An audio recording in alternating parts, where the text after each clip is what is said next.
What's up guys, it's Mazwakar here and welcome to my YouTube channel. In this video, I'm going to be talking about 5 steps you can take to launch your own supplement line in 60 days.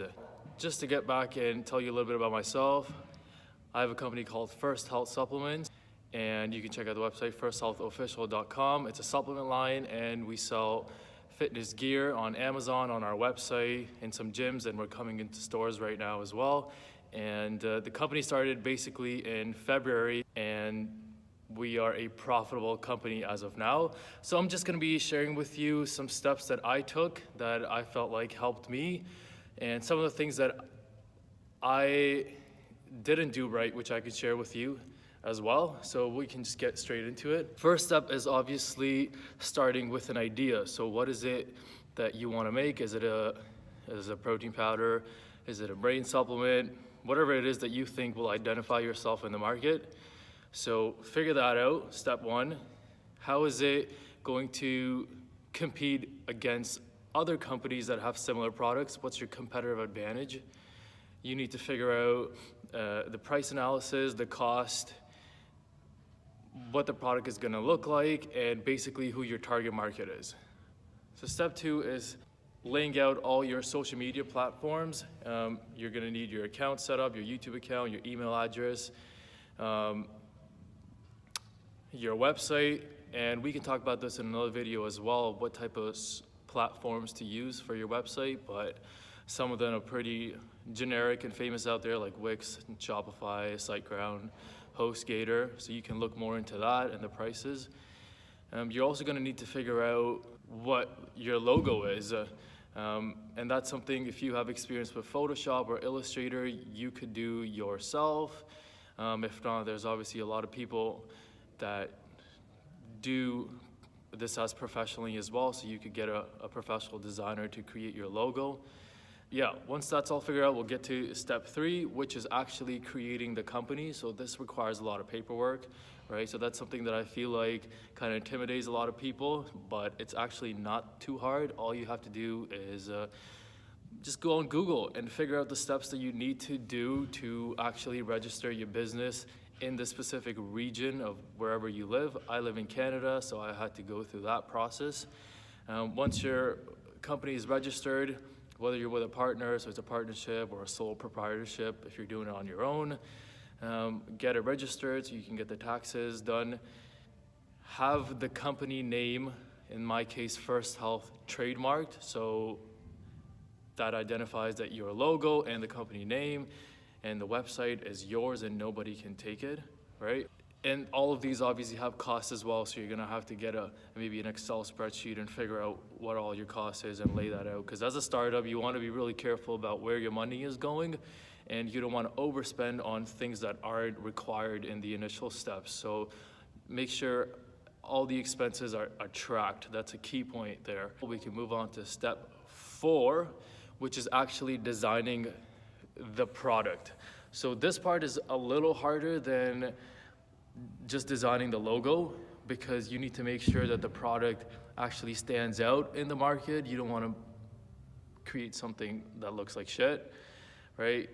So make sure, if you need help from someone professional, or you can just look online and see what competitors look like, but the fonts are right, the colors are right, how big the product is, the shape of it, what type of label you're using. Is it going to be sticky? Because one of the mistakes that I made when we first created our batch, that we didn't use the right material for our labeling. Even though the product looked really good, they turned out to be a little sticky, and that can obviously be a problem. And you want to make sure that your product looks premium. So if it looks really good and someone holds it and it's kind of sticky, that kind of takes away the premium quality feel to it. So make sure you figure out what material you're using for the product.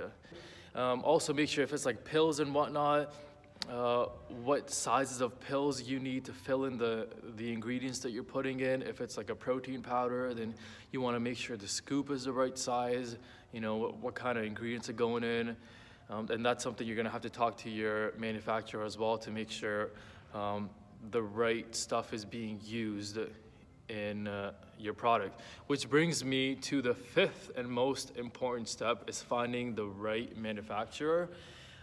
This probably requires the most research out of all the other steps, because you're gonna have to go out and like cold call and find all these people in whether your region or overseas. We had a couple issues with it because being in Canada, our initial manufacturers were in the States. And when we did place our order, we actually paid for our product design and mock-ups and stuff as well for our website, but then realized that there were regulations bringing it to Canada, and we couldn't actually get it shipped to us because of some like natural product number, or like just Health Canada laws. So we had to change our manufacturer and find the right person in Canada. So make sure you do your research and see what kind of manufacturer suits well with you. You'd want to message, I would say, at least 7 to 10 different manufacturers and get quotes from them of your specific blend or product that you're trying to bring to the market. Ask them a lot of questions. I feel like they're all there to help you, and they're business partners, not just someone that you want to just buy products from and that's all. Create a relationship with them. Ask them questions, call them, get quotes, negotiate. If you need to know how to negotiate, I'll put another video up like that as well and explain the steps that I took specifically and the whole process behind finding the right manufacturer for First Health and how I negotiated the best prices.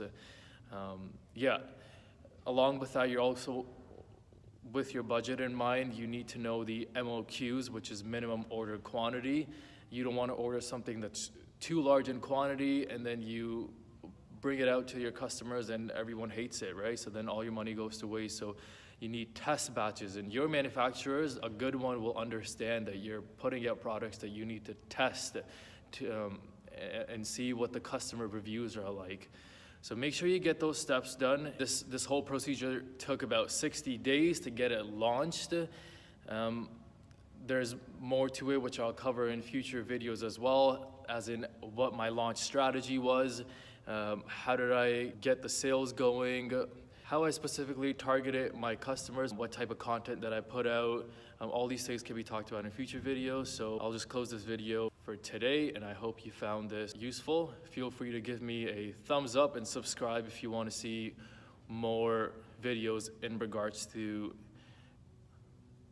launching your own business. Thanks. Bye.